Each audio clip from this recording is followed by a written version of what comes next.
聊一聊哦，他对于阅读以及时尚又有什么样特别的看法呢？それでは左側お願いします。看看左手。哇，今天真的非常特别耶！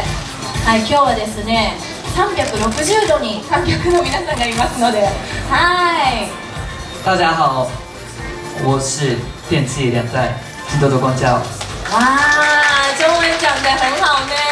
你看日本人非常有礼貌呢，四面八方的我们，你再次来到台湾，可不可以跟大家分享一下感想呢？今回は初めての台湾ではないそうなのですが、再び台湾に来た感想を教えてください。そうですね。台湾は本当に何度も来させていただいているので、すごく自分にとっても大切な土地の一つなんですけれども、今回こうしてまた違った形で新しい経験をさせていただいたので、とても興奮しています。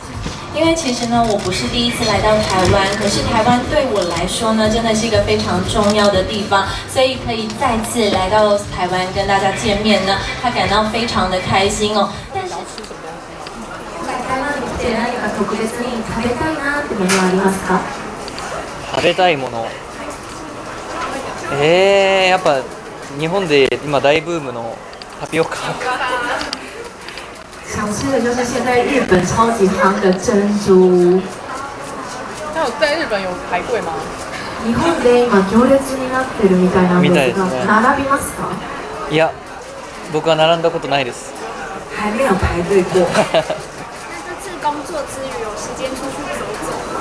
今回お仕事以外にどこか行ったりすることはできますか？時間的に。いやー、ちょっと難しいかもしれないんですけど、でも夜市に行きたいですね。